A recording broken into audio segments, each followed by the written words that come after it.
ఓం శుక్లాంబరధరం విష్ణుం శశివర్ణం చతుర్భుజం ప్రసన్నవదనం ధ్యాయేత్ సర్వవిఘ్నోపశాంతయే అని స్వామివారికి నమస్కారం చేసుకుని మనం మనుస్మృతిలో పోయిన వారము 111 శ్లోకం వరకు చూసుకుంటూ వెళ్ళాము. విద్యార్థులు వాళ్ళకు కావలసినవి వాళ్ళు సేకరించుకోవలసి ఉంటుంది.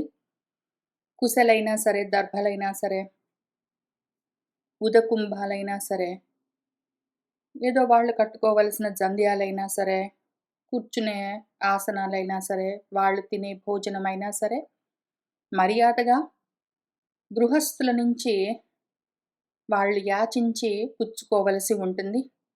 గృహస్థులు మాత్రమే కర్మలు చేస్తూ వాటికి తగిన ఫలితాలను ధనంగా పుచ్చుకునేందుకు అర్హత ఉంటుంది. సన్యాసులు కానీ, వానప్రస్థులు కానీ, బ్రహ్మచారులు కానీ మరి ఉద్యోగాలు చేయడానికి వీల్లేదు. వీళ్ళు ముగ్గురు బ్రహ్మచర్యాన్నే పాటించవలసి ఉంటుంది. ముగ్గురు 3 విధాలుగా బ్రహ్మచర్యాన్ని పాటిస్తారు. బ్రహ్మచర్య ఆశ్రమంలో ఉన్న వాళ్ళు వేదాధ్యయనం చేస్తూ ఉండాలి. వానప్రస్థంలో ఉన్నవాళ్ళు గృహస్థాశ్రమానికి దూరంగా ఉంటూ ఆత్మశోధన చేసుకుంటూ ఉండాలి. సన్యాసులు బ్రహ్మం గురించి ఇంతకాలము తెలుసుకున్న దాన్ని మననం చేస్తూ దాన్ని అనుభవంలోకి తెచ్చుకుంటూ ఉండాలి. కాబట్టి వాళ్లకు సమయం ఉండదు. వాళ్ళు ఉద్యోగాలు చేస్తూ, డబ్బులు తెచ్చుకుంటూ, ఇల్లు వాకిళ్ళు నడిపిస్తూ, బిల్స్ అన్నీ కడుతూ, వంటలు చేసుకుంటూ, తింటూ, వచ్చేవాళ్ళని పోయేవాళ్ళని చూస్తూ ఇవన్నీ చేయాలంటే మిగిలిన 3 ఆశ్రమాల్లో బ్రహ్మచర్యంలో, వానప్రస్థంలో, సన్యాసంలో ఉన్నవాళ్ళు ఇవన్నీ చేస్తూ బ్రహ్మ మార్గంలో ఉండలేరు. వాళ్ళకంత సమయం ఉండదు. చాలా కష్టమవుతుంది. కాబట్టి మన శాస్త్రము ఆ విధంగా బ్రహ్మ మార్గంలో ఉన్న వాళ్ళ కోసము ఉద్యోగాలు చేయవలసిన పని లేదు అని చెప్తూ, గృహస్థాశ్రమంలో ఉన్నవాళ్ళు మిగిలిన 3 ఆశ్రమాల్లో ఉన్న వాళ్ళకి భోజన వసతి సదుపాయాలన్నీ చూసుకోవలసి ఉంటుంది. వాళ్ళకు కావలసినవన్నీ ఇవ్వవలసి ఉంటుంది అని నిర్ణయించారు. కాబట్టి విద్యార్థులు ఆ విధంగా గృహస్థాశ్రమంలో ఉన్న వాళ్ళ దగ్గర నుంచి భిక్షగా పుచ్చుకోవలసి ఉంటుంది. ఆ విధంగా చేయవచ్చు. వాళ్ళు భోజనం కోసం వెళ్ళినప్పుడు ఆ రోజుకి ఆ పూటకి ఎంత కావాలో అంతే తెచ్చుకోవలసి ఉంటుంది. ఒకవేళ ఒక ఇంట్లో తీసుకున్నది సరిపోయిందనుకోండి, లేదా ఆ ఇంట్లో ఎక్కువ ఇస్తుంటే గూడా, వద్దమ్మా ఇవాల్టికి ఇంతవరకే, ఇంతకన్నా ఎక్కువ నేను తినలేను, వద్దు అని ఎంత అవసరమో అంత మాత్రమే గ్రహించవలసి ఉంటుంది. మళ్ళీ ఇవాళ ఎక్కువ ఇచ్చారంటే తీసుకొని వెళ్ళి అక్కడ దాచుకుంటాను, రేపటికి రావాల్సిన పని లేదు అని ఆ విధంగా చేయడానికి వీల్లేదు. లోభితనము వృధా ఉన్నది అంటే బ్రహ్మ మార్గంలో ఉండడానికి వాళ్లకు అధికారం ఉండదు. దాచిపెట్టుకోవడం అన్నది ఈ 3 ఆశ్రమాల్లో ఉన్న వాళ్ళకి అనుమతి లేదు. కాబట్టి అంత మాత్రం తీసుకోవాలి. అది కూడా ఆ ఊళ్ళో ఉన్న వాళ్ళని అడిగి పుచ్చుకోవచ్చు. ఒకవేళ ఎంత అడిగినా సరే ఎవ్వరు ఆ రోజుకి భిక్ష ఇవ్వకపోతే కోపం తెచ్చుకోరాదు. వాళ్ళని తిట్టుకుంటూ అన్నము దొరకలేదని నిందిస్తూ ఉండరాదు. నెమ్మదిగా ఓపిక చేసుకుని క్షమతో వాళ్ళు భోజనాన్ని యాచించవలసి ఉంటుంది అని అంతవరకు మనం పోయిన వారం చూసుకున్నాము. ఇంకా తర్వాత కొద్ది శ్లోకాలు చూసుకుందాము. దూరాత్ ఆహృత్య సమిదః సన్నిదధ్యాత్ విహాయసి సాయం ప్రాతః చ జుహుయాత్ తాభిః అగ్నిం అతంద్రితః. విద్యార్థులు బ్రహ్మచర్యంలో ఉన్నవాళ్ళు ప్రతిరోజు లేదా అవసరమైనప్పుడు వాళ్ళు సమిధలను దూరంగా ఉన్న ప్రదేశాల దగ్గర నుంచి ఆహృత్య తెచ్చుకుని విహాయసే ఖాళీ స్థలాల్లో ఆరుబయట సన్నిదధ్యాత్ జాగ్రత్త చేసుకోవలసి ఉంటుంది. సమిధలు ఎందుకు అంటే సాయంకాలము, ప్రాతకాలము ప్రాతః సంధ్యాకాలంలో, సాయం సంధ్యాకాలాల్లో తాభిః ఆ సమిధలతో వాళ్ళు అతంద్రితః అప్రమత్తంగా ఉంటూ అగ్నిభిః జుహుయాత్ అగ్నిహోత్రం చేయవలసి ఉంటుంది.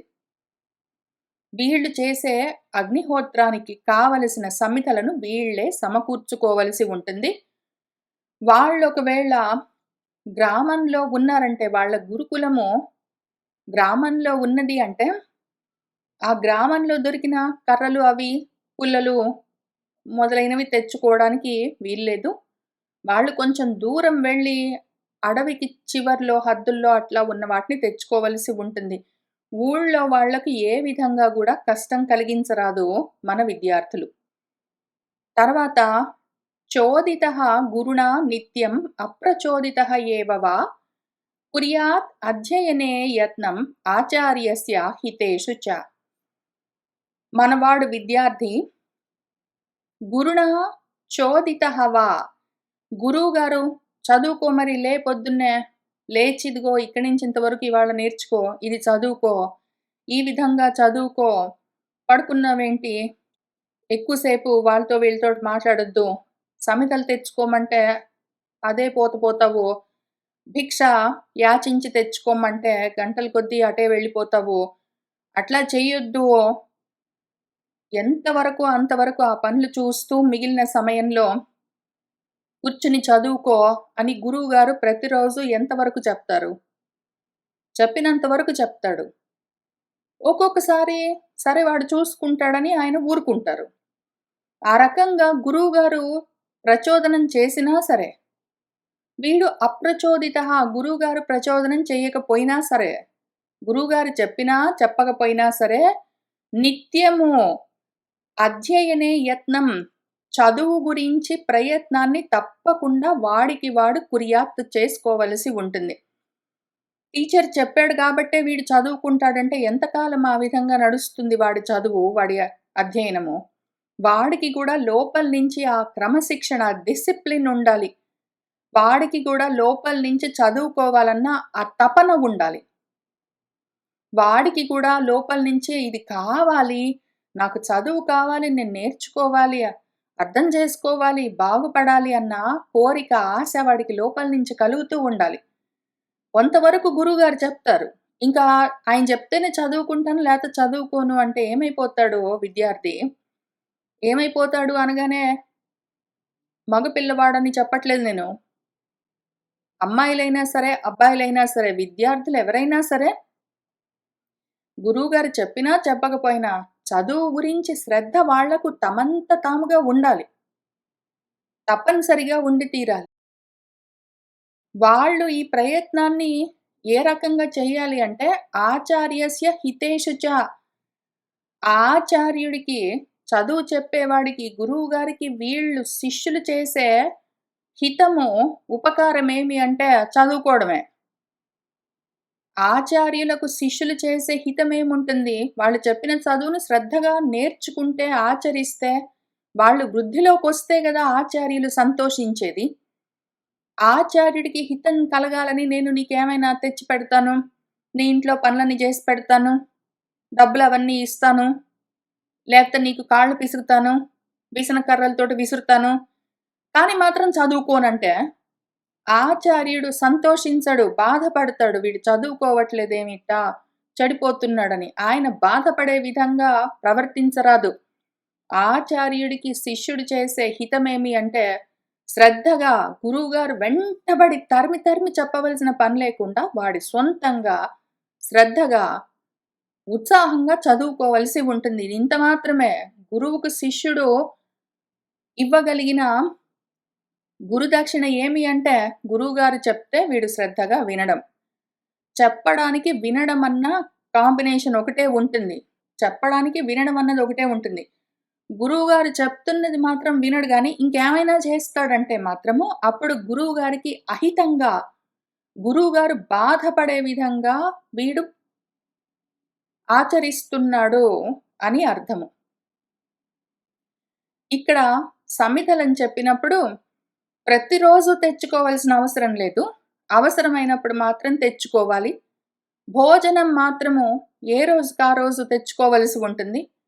ఏదో కర్ర కావాలో, కూర్చునేందుకు ఏదైనా కావాలో, నడుం కట్టుకునే మొలనూలు కావాలో, జంధ్యం కావాలో, కుండ కావాలో, ఛత్రం ఏమైనా కావాలో ఇటువంటివైతే అప్పుడప్పుడు వాడు తెచ్చుకోవచ్చు. సమితలను వాడు అవసరమైనప్పుడల్లా అక్కడక్కడ వెతికి తెచ్చుకోవచ్చు. భోజనం ప్రతిరోజు తెచ్చుకోవాలి. కానీ వాడి జీవితమంతా రోజంతా భోజనం తెచ్చుకోవడానికి, సమితలు తెచ్చుకోవడానికి, అగ్నిహోత్రం చేయమంటే ఇంక చాలా సేపు అదే పనిగా అగ్నిని వెలిగిస్తూ, దాన్ని చూసుకుంటూ, దాన్ని మెయింటైన్ చేస్తూ, ఇంక వీటితోటి సమయమంతా గడిపి చదువుని వెనకబెట్టాడంటే, చదువుని అశ్రద్ధ చేసి మిగిలినవన్నీ చేశాడంటే, గురువుగారు చాలా బాధపడతాడు. ఆయన బాధపడే విధంగా శిష్యులు ప్రవర్తించరాదు. తర్వాత శరీరం చ ఏవ వాచం చ బుద్ధి ఇంద్రియ మనాంసి చ నియమ్య ప్రాంజలిః తిష్ఠేత్ వీక్షమాణః గురోః ముఖం. ఇంకిక్కడి నుంచి గురువుగారి దగ్గర ఎట్లా కూర్చోవాలి, ఎట్లా నిలబడాలి, ఎట్లా మాట్లాడాలి, ఏమి అని చెప్తున్నారు చూద్దాము. గురువుగారి దగ్గర గురోః ముఖం, గురుముఖంలో గురువుగారి సన్నిధిలో ఉన్నప్పుడు ఎట్లా ఉండాలి అంటే, వాడి శరీరము, వాడి మాట, వాడి బుద్ధి, వాడి ఇంద్రియాలు కాళ్ళు, చేతులు, కళ్ళు, చెవులు అవన్నీ, వాడి మనస్సు ఇవన్నీ వాడి దగ్గరే ఉండాలి. వాడు బాడీని అక్కడ పార్కింగ్ జేస్తాడు. గురువుగారి దగ్గర శరీరం అయితే ఉంటుంది గానీ, వాడి మనసు ఎక్కడో ఉంటుంది, వాడి బుద్ధి ఎక్కడో ఉంటుంది.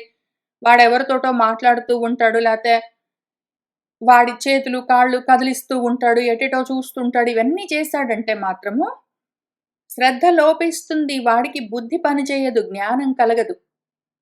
గురువుగారి దగ్గరున్నప్పుడు విద్యార్థులు ఊరికే శరీరాన్ని అక్కడ పార్కింగ్ జేయడమే గాదు, మాట కూడా గురువుగారు చెప్తున్న దాని మీదే నిలబడి ఉండాలి. గురువుగారు ఏది చెప్తున్నారో అది వింటూ, అవసరమైన చోట గురువుగారిని వినయంగా ప్రశ్నలు వేస్తూ, అడిగి తెలుసుకుంటూ ఉండాలి. వేరే విషయాలు మాట్లాడరాదు. వాడి బుద్ధి, వాడి మనస్సు అక్కడే ఉండాలి. వాడి ఇంద్రియాలు కాళ్ళు, చేతులు, కళ్ళు, చెవులు, నోరు ఏవైనా సరే నిలబడి ఉండాలి. నియమంగా ఉండాలి. ఎక్కడెక్కడో తిరగరాదు. ఈ రకంగా ఉంటూ వాడు ప్రాంజలిః చేతులు కట్టుకుని గురోః ముఖం వీక్షమాణః గురువుగారి ముఖము చూస్తూ తిష్ఠేత్ నిలబడాలి. గురువుగారు అక్కడ కూర్చొని ఏదో చెప్తూ ఉంటే వీడు ఎటో చూస్తూ ఉంటాడు. గురువు ఎదురుగా ఉంటాడు కానీ పక్క చూపులన్నీ చూస్తూ ఉంటాడు. ఇంకెవరితోటో మాట్లాడుతూ ఉంటాడు. లేదా చప్పుడు చేయకుండా అక్కడే కూర్చొని గురువుగారి మొహం చూస్తున్నా కూడా వీడి మనసు ఎక్కడో ఉంటుందంటే, ఇవన్నీ చేస్తే వాడికి చదువు రాదు. అసలు ఫస్ట్ ఆఫ్ ఆల్ వాడి శరీరమే అక్కడ లేకపోతే ఇంకేవి పనిచేయవు. వాడి వాక్కు, వాడి బుద్ధి, వాడి ఇంద్రియాలు, వాడి మనస్సు వీటన్నిటి గురించి తర్వాత చూద్దాం. ముందు వాడి శరీరం అక్కడ ఉండాలి. వాడసలొచ్చి కూర్చోకపోతే గురువేం చెప్పగలడో, వచ్చి కూర్చుంటాడు గానీ ఏవేవోహో మాట్లాడుతుంటాడు అక్కర్లేని విషయాలంటే గురువేం చెప్తాడు? గురువుతోటే అక్కర్లేని విషయాన్ని మాట్లాడతాడు. లేదా పక్క వాళ్ళందరితోటి మాట్లాడుతుంటాడు. లేదా వాడి బుద్ధో, మనసో ఎక్కడెక్కడో ఉంటాయి. కాళ్ళు, చేతులు ఏంటేంటో చేస్తుంటాయి. ఇప్పుడైతే సెల్ ఫోన్స్ అన్నీ చూస్తుంటాయి అట్లా. ఇవన్నీ చేస్తూ ఉంటే చదువు రాదు. శ్రద్ధ అవసరము. చదువుకు ముఖ్యంగా ఫస్ట్ పెట్టుబడి, ఇన్వెస్ట్‌మెంట్ శ్రద్ధ. శ్రద్ధ లేకపోతే బుద్ధి పనిచేయదు. జ్ఞానం పట్టుబడదు. ముందు శరీరం పార్కింగ్ చేయాలి. తర్వాత మాటను ఆపేయాలి. బుద్ధిని, మనసును, ఇంద్రియాలను కూడా ఆపేయాలి. మాట, బుద్ధి, ఇంద్రియాలు, మనస్సు వీటన్నిటిని ఆపేసి, శరీరాన్ని గూడా కదలకుండా అక్కడ ఉంచి, గురువుగారి ముఖం చూస్తూ చేతులు కట్టుకుని ఉండాలి. తిష్ఠేత్ నిలబడి ఉండాలి. గురువుగారి దగ్గరికెళ్ళినప్పుడు ముందు నిలబడాలి. అప్పుడేం జరుగుతుందంటే, నిత్యం ఉద్ధృతపాణిః స్యాత్ సాధ్వాచారః సుసంయతః ఆస్యతాం ఇతి చ ఉక్తః సన్ ఆసీత అభిముఖం గురోః. గురువుగారి దగ్గరికి వెళ్లి వీడు చేతులు కట్టుకుని నిలబడ్డాక ఆయన్ని చూస్తూ నిత్యము ఉద్ధృతపాణిః ఎప్పుడూ చేతులు కట్టుకుని నిలబడాల్సిందే. ఆ రకంగా ఉండి సాధువాచారః వాడి ఆచారము, వాడు ఏ విధంగా గురువుగారి దగ్గరికి నడుచుకుంటూ వెళ్ళాడు, ఏ విధంగా నిలబడ్డాడు, అవన్నీ సౌమ్యంగా, మృదువుగా ఉండాలి.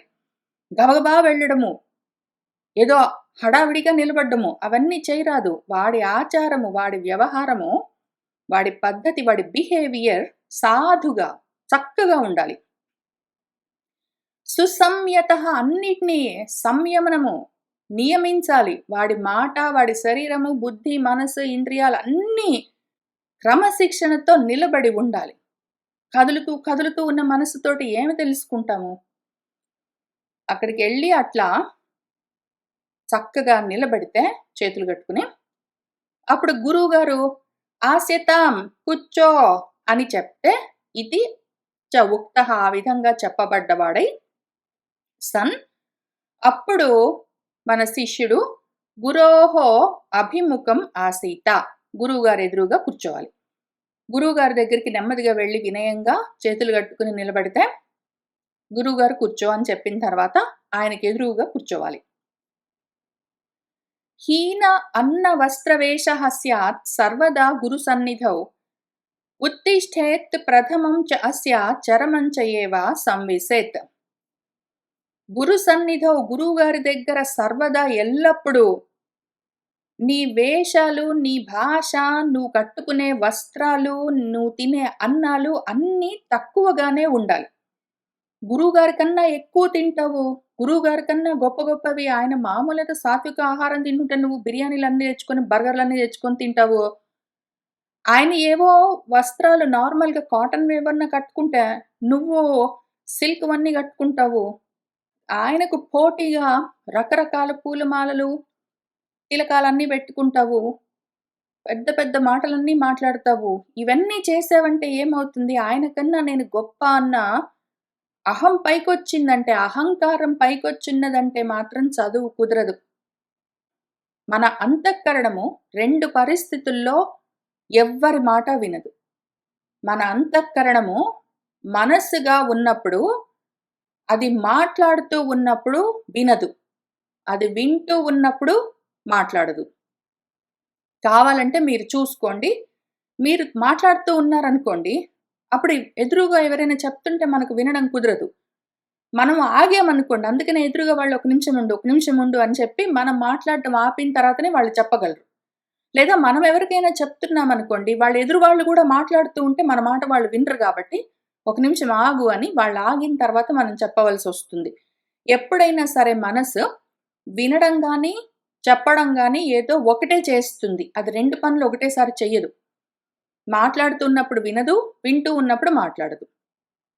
కాబట్టి మన మనసు ఏం చేయాలంటే మనము నిలిపేయాలి. గురువుగారి దగ్గరున్నప్పుడు మనస్సును నియమించాలి, ఆపేయాలి. ఎందుకంటే మనమే మాట్లాడుతూ ఉన్నామంటే, మన మాట మనమే చెప్తూ ఉన్నామంటే గురువుగారు చెప్తున్నది ఎందుకంటే మనసుకున్న లక్షణం అది. దాని ధర్మం.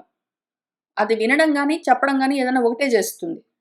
కాబట్టి మనము మాటను ఆపేసి నియమించి క్వైట్‌గా ఉన్నప్పుడే వింటాము. మనం మాట్లాడుతూ ఉన్నప్పుడు చెప్తూ ఉంటాము. అప్పుడు వినము. కాబట్టి మన అంతఃకరణాన్ని ఎప్పుడైనా సరే మనస్సుగా ఉంచినప్పుడు, అది మాట్లాడుతూ ఉన్న సమయంలో వినదు అని తెలుసుకుని, ఎవరైనా చెప్తున్న సమయంలో పనిగట్టుకుని దాన్ని ఆపేయాలి. ఎవరైనా ఏదైనా చెప్తుంటే క్వైట్‌గా ఉండాలి. ఉన్నప్పుడే ఎదురు వాళ్ళు ఎవరైనా సరే, గురువుగారైనా సరే, అమ్మైనా, నాన్నైనా, కూతురైనా, కొడుకైనా, ఇంటి పక్కన వాళ్ళైనా, ఎవ్వరైనా సరే వాళ్ళు చెప్తున్నారంటే మనం ముందు మాట్లాడడం ఆపేస్తేనే వాళ్ళు చెప్తున్నది మన మనసు వింటుంది. 2 పనులు దానివల్ల చేతగావు. ఒకటేసారి అది చేయదు. రెండో పరిస్థితిలో మన అంతఃకరణం ఒకవేళ అహంకారంగా ఉన్నది అంటే, ఎందుకంటే మన అంతఃకరణము బుద్ధి, మనస్సు, అహంకారం, చిత్తం అని 4 రకాలుగా ఏ విధంగానైనా ఉంటుందది. ఆ 4 దాని రూపాలు. కాబట్టి మనసుగా ఉన్నప్పుడు అది ఎట్లా బిహేవ్ చేస్తుందో చూసాం గదా! ఇప్పుడు అహంకారంగా ఉన్నప్పుడు అది ఎట్లా ఉంటుందో చూద్దాం. అహంకారంగా ఉన్నప్పుడు అదసలు ఎవ్వడి మాట వినదు. అహంకారంగా ఉన్నప్పుడు అంతఃకరణము అదసలు ఎవడి మాట వినదు. దాని మాట గూడా అది వినదు. అదసలు అంత ఉద్ధతితోటుంటుంది. కనీసము మనసుగా ఉంటే అప్పుడప్పుడైనా 50% వింటుంది గానీ, అహంకారంగా ఉంటే 100% వినదది. ఎవరి మాట వినదు. అంతఃకరణము అహంకారంగా ఉన్నప్పుడు దానికున్న లక్షణం అది. నేను అంటుందది ఇంకా అంతే. ఈ నేను అన్నదంటే మాత్రం పక్కోడి మాట ఇంకెవరి మాట వినదది.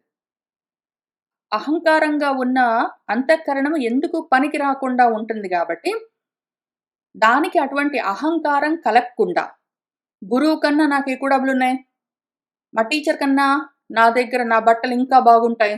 ఆయన కన్నా నేను గొప్ప ఫుడ్ తింటాను. ఓహో! అసలు నన్ను జూసి అందరూ మెచ్చుకుంటారా అని ఒకవేళ అనుకున్నామంటే, నేను ఆయన కన్నా గొప్ప అన్న అహం ఒకవేళ పైకొచ్చిందంటే, అహంకార రూపంగా ఉన్న అంతఃకరణం ఇంక వినదు. కాబట్టి గురువుగారు ఏమి చెప్పినా సరే, ఇది పట్టించుకోదు. దానికి పట్టదింకా. దానివల్ల చెడిపోతాడు ఆ శిష్యుడు. కాబట్టి సర్వదా ఎల్లప్పుడూ గురువుగారి కన్నా హీనంగానే అన్నవస్త్ర వేషాలన్నీ ఉంటే, అహం పైకి రాకుండా ఉంటుంది. అహం పైకి రాకుండా ఉండేట్టు చూసుకోవడము ప్రప్రథమంగా చేయవలసిన పని. బుద్ధిగా ఉన్నప్పుడు ఏం జరుగుతుంది అంటే, బుద్ధిగా ఉన్నప్పుడు అది ఆలోచించుకుని అర్థం చేసుకుంటూ ఉంటుంది. బుద్ధిగా ఉన్నప్పుడు కదలదది. కాబట్టి మంచిది. అహంకారంగా ఉంటే అసలు చాలా ప్రమాదము. మనసుగా ఉంటే 50% పనికొస్తుంది. బుద్ధిగా ఉంటే చాలా మంచిది. అయితే అదొకవేళ చిత్తంగా ఉన్నదంటే మాత్రము ఇంకా అసలు చిత్తశుద్ధికి మించింది ఇంకేమీ లేదు.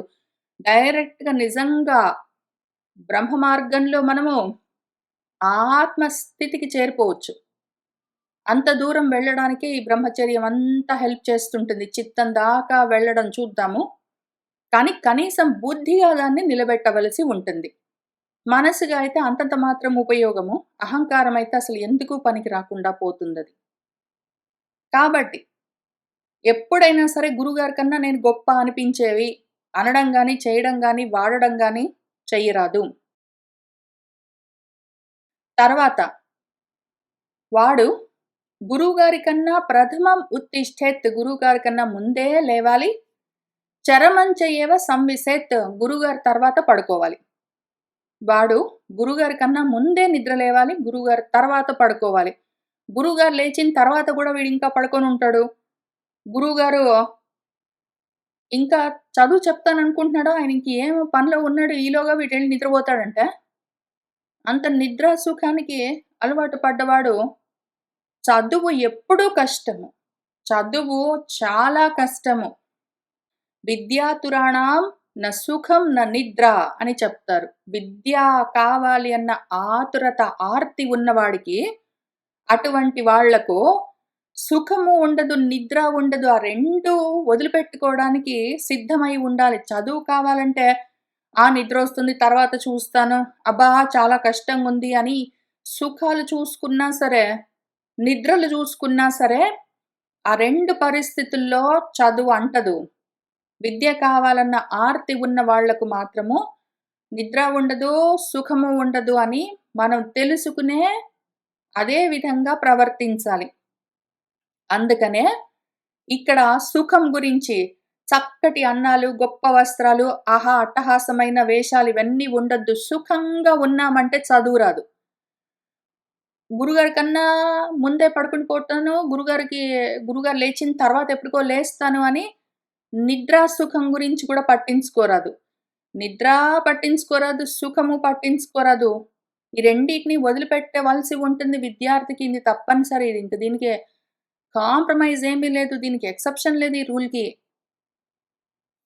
నిద్రొస్తుందంటే చదువు రాదు. సుఖాలు గావాలంటే చదువు రాదు. సుఖాలు, నిద్ర 2 మళ్ళీ విచిత్రంగా గృహస్థాశ్రమానికే అవకాశం ఉంటుంది. విచిత్రం ఎందుకనిపించిందంటే నాకిప్పుడే, గృహస్థాశ్రమంలో ఉన్నవాళ్ళు మాత్రము సుఖాలు అనుభవించొచ్చు. వాళ్ళు నిద్రా సుఖంతో సహా పొందవచ్చు.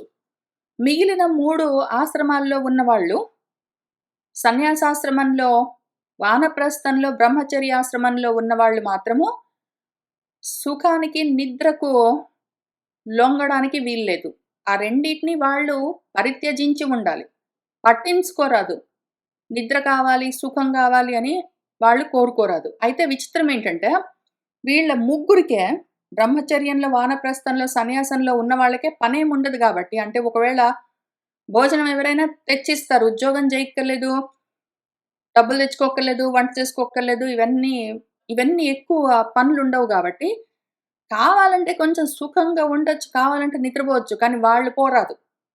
అవకాశాలుంటాయి గాబట్టే జాగ్రత్త జెప్తారు. ఇప్పుడు విచిత్రం ఏంటంటే మళ్ళీ ఇందులో, వీళ్ళు ముగ్గురు పడుకోరాదు, సుఖాల గురించి ఆశపడరాదంటే వాళ్లకు అవకాశాలు కూడా అట్లా ఉండొచ్చు. వాళ్ళకి చేయాలన్న బుద్ధి ఉండొచ్చు. గృహస్థాశ్రమంలో ఉన్న వాళ్ళు మాత్రము కావాలంటే సుఖపడొచ్చు, కావాలంటే పడుకోవచ్చు అని చెప్తే, వాళ్ళు మాత్రమే పొద్దస్తమానం కర్మలు జేసుకుంటూ నిద్ర లేదు, సుఖము లేదు, పనులున్నాయి, పనులున్నాయి, పనులున్నాయి అనుకుంటూ తిరుగుతుంటారు. పాపం గృహస్థాశ్రమంలో ఉన్న వాళ్ళే సరిగ్గా నిద్రబోరు, సరిగ్గా అన్నాలు తినరు, వాళ్ళ గురించి వాళ్ళు పట్టించుకోరు, ఆరోగ్యాలు చూసుకోరు. సుఖం లేకుండా, ఒక్క క్షణం తీరిక లేకుండా, నిద్ర లేకుండా తిరుగుతుంటారు పాపము. ఆశ్చర్యము. సరే. తర్వాత. ప్రతి శ్రవణ సంభాషే శయానః న సమాచరేత్, న ఆసీనః న చ భుంజానః న తిష్టన్ న పరాంముఖః. సరే గురువుగారితోటి ఎట్లా మాట్లాడాలి? సంభాషణ ఎట్లా చెయ్యాలి? గురువుగారు ఏదైనా అడిగితే దానికి బదులు ఎట్లా చెప్పాలి? ప్రతిశ్రవణము ఆయనేమైనా అడిగితే ఎట్లా జవాబు చెప్పాలి? ఆయనేమైనా మనతో మాట్లాడితే ఆయనతో ఏ విధంగా మనం మాట్లాడాలి? అని ఈ 2 విషయాల గురించి. గురువుగారిని మనం ఒక ప్రశ్న అడగాలి, గురువుగారితోటి ఒక విషయం డిస్కస్ చేయాలి అవన్నీ అనుకున్నప్పుడు, లేదా గురువుగారు మనల్ని ఏదైనా ప్రశ్న వేస్తే జవాబు చెప్పడం చేయవలసి ఉన్నప్పుడు, ఈ 2 సందర్భాల్లో ఏమి చెయ్యరాదో ముందు చూద్దాం.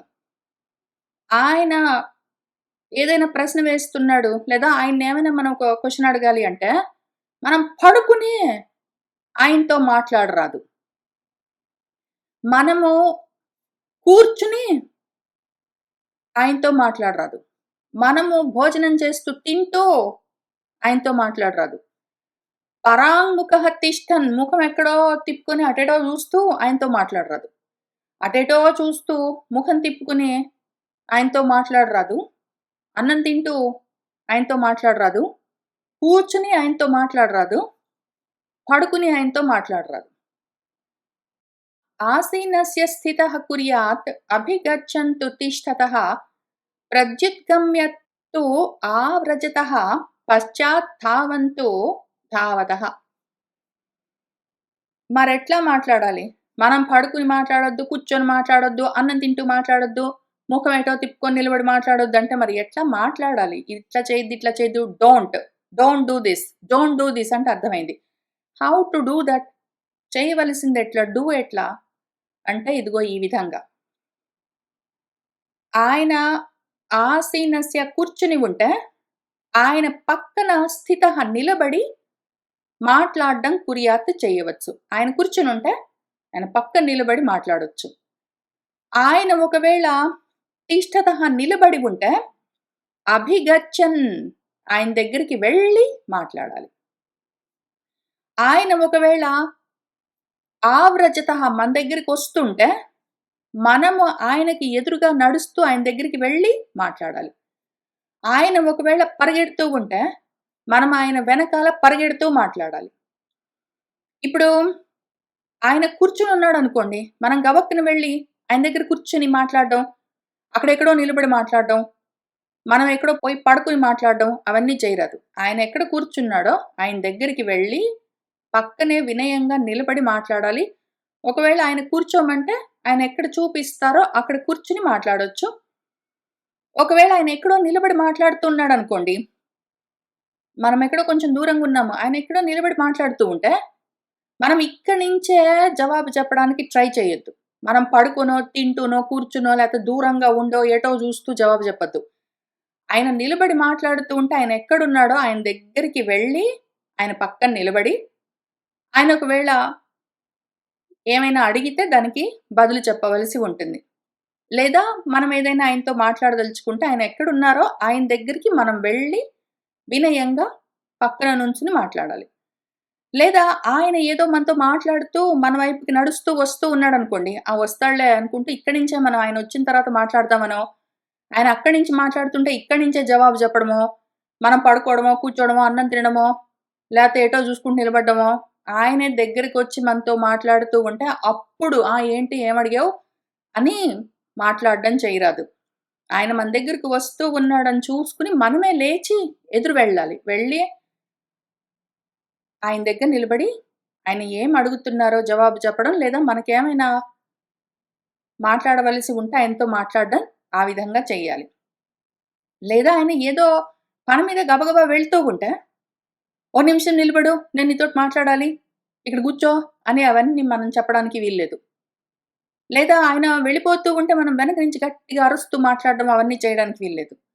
ఆయన వెళ్ళిపోతూ ఉంటే ఆయనతో పాటు మనం గూడా గబగబా, గబగబా నడుస్తూ ఆయన వెనకే ఆయనతో మాట్లాడవలసి ఉంటుంది.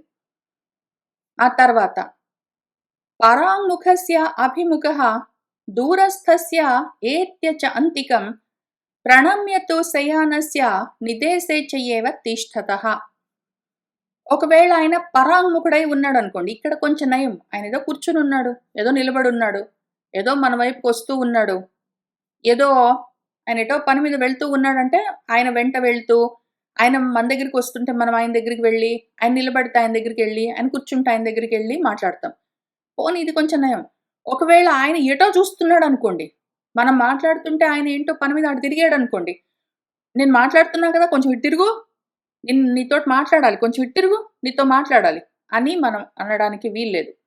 మనమే లేచి ఆయనకి అభిముఖంగా ఆయనకు ముందు వెళ్లి నిలబడి మాట్లాడాలి. మనతో మాట్లాడుతూ, మాట్లాడుతూ ఆయన లేదా ఏదో పని మీద అటు తిరిగాడనుకోండి. తిరిగితే అటునుంచి అటే ఆయన వీపుకో, ఆయన తలకాయకో జవాబు చెప్పడం గాదు. ఆయనతో ఆ విధంగా మాట్లాడడం గాదు. లేచి వెళ్లి ఆయన ముందు నిలబడి మాట్లాడాలి. అట్లానే ఆయన దూరస్థస్య ఆయన గూడా దూరంగా నిలబడి మాట్లాడుతున్నాడనుకోండి. మనం ఇక్కడి నుంచే కాకి గోలలాగా గగ్గోలు పెట్టుకుంటూ మాట్లాడడం గాదు. ఆయన దూరంగా నిలబడి మనతో మాట్లాడుతుంటే, మనము అంతికం ఎత్తి ఆయన దగ్గరికి వెళ్లి బదులు చెప్పాలి. ఆయన ఒకవేళ పడుకుని ఉంటే, లేదా నిదేశే తిష్టతః పక్కనే నిలబడి ఉంటే, ప్రణమ్య వినయంగా జవాబు చెప్పాలి. ఆయన పడుకునుంటే ఆయన పక్కన నిలబడి వినయంగా మాట్లాడాలి. ఆయన పక్కనే నిలబడి ఉంటే, శ్రద్ధగా, వినయంగా నిలబడి జవాబు చెప్పాలి. నీచం శయ్యా ఆసనం చ అస్య నిత్యం స్యాత్ గురు సన్నిధౌ గురోః తు చక్షుర్విషయే న యథేష్ట ఆసనః భవేత్. గురు సన్నిధిలో గురువుగారు ఎదురుగా నిత్యము ఎప్పుడూ వీడి ఆసనం వీడు కూర్చునే ప్రదేశము కుర్చీ ఏదైనా సరే, పీట ఏదైనా సరే, వీడి శయ్య పక్క ఏదైనా సరే కొంచెం కిందుగానే ఉండాలి. గురుగారి కన్నా పైన పక్క వేసుకొని మనం పడుకున్నాము. గురుగారు కూర్చున్న దానికన్నా పెద్ద కుర్చీ యేసుకొని కూర్చున్నామంటే, ఇందాక చెప్పుకున్నట్టు అహంకారం పైకొస్తుంది. ఇంక మాట వినదది. గురువుగారు ఏది చెప్పినా ఇంకది వినదు. అట్లానే గురోః చక్షుర్విషయే గురువుగారి సమక్షంలో యథేష్టగా, ఇచ్ఛానుసారంగా ఆసనః న భవేత్ కూర్చోడానికి ఎట్లా పడితే అట్లా జారగిలబడి కూర్చోవడం, అటు తిరిగి కూర్చోవడం, మన ఇష్టం వచ్చినట్టు కాళ్ళు చాపుకొని కూర్చోవడం అవన్నీ చేయడానికి వీల్లేదు. నా ఉదాహరేత్ అస్య నామ పరోక్షమపి కేవలం నచ ఏవ అస్య అనుకుర్వీత గతి భాషిత చేష్టితం. ఆయన నామం, ఆయన పేరు పరోక్షంలోనైనా సరే కేవలంగా నా ఉదాహరేత్. గురువుగారి ముందు మాత్రం గురువుగారని పిలుస్తాము. గురువుగారి వెనకాల మాత్రం పేరు పెట్టి పిలుస్తామంటే కుదరదు. ఆయన సమక్షంలో ఉన్నా సరే, పరోక్షంలో ఉన్నా సరే, గురువుగారిని మాత్రం గురువుగారనే పిలవవలసి ఉంటుంది. తర్వాత ఆయన గతి, ఆయన ఇట్లా నడుస్తాడు గురుగారు, అట్లా మాట్లాడతారు గురుగారు, ఇదిగో ఇట్లా చేస్తూ ఉంటాడు, ఆయన చేతులు ఇట్లా తిప్పుతాడు, ఆయన కళ్ళు అట్లా తిప్పుతాడు అని ఆయన్ని ఎగతాళి చేస్తూ నా అనుకుర్వీత అనుకరించరాదు. ఆయన్ని అనుకరిస్తూ ఆయన మాట్లాడుతూ ఉన్నట్టు, ఆయన చేస్తూ ఉన్నట్టు, ఆయన నడుస్తూ ఉన్నట్టు మనం చేస్తూ వెక్కిరించరాదు. తప్పు.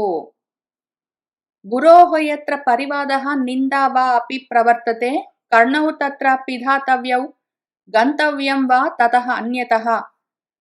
గురువుగారి గురించి ఎక్కడైతే పరివాదమో, ఎవరైతే అక్కర్లేకుండా తప్పుగా మాట్లాడుతూ ఉంటారో, గురువుగారి మీద ఏవో ఉన్నవి లేనివి చెప్తూ ఉన్నారో, గురువుగారిని నిందిస్తున్నారో, అటువంటి విధంగా ప్రవర్తిస్తూ ఉంటే, అప్పుడు శిష్యులు కర్ణౌ పిధాతవ్యౌ 2 చెవులు మూసుకోవాలి. తతః అన్యతః గంతవ్యం అక్కడి నుంచి లేచి వెళ్ళిపోవాలి.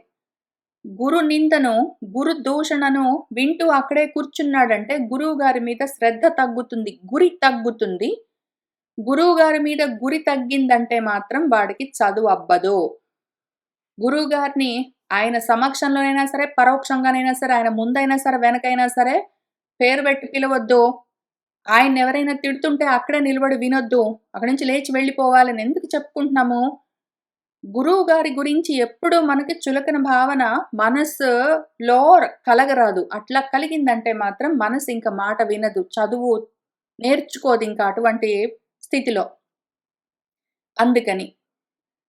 ఈ విధంగా ఇంకా కొన్ని విషయాలున్నాయి. మనం వచ్చే వారము కలిసి కూర్చొని చదువుకుంటూ ముందుకు వెళ్దాం. ఇవాల్టికి ఇక్కడికి ఆపుకుందాము. సర్వం శ్రీకృష్ణ పరబ్రహ్మ పాదారవిందార్పణమస్తు.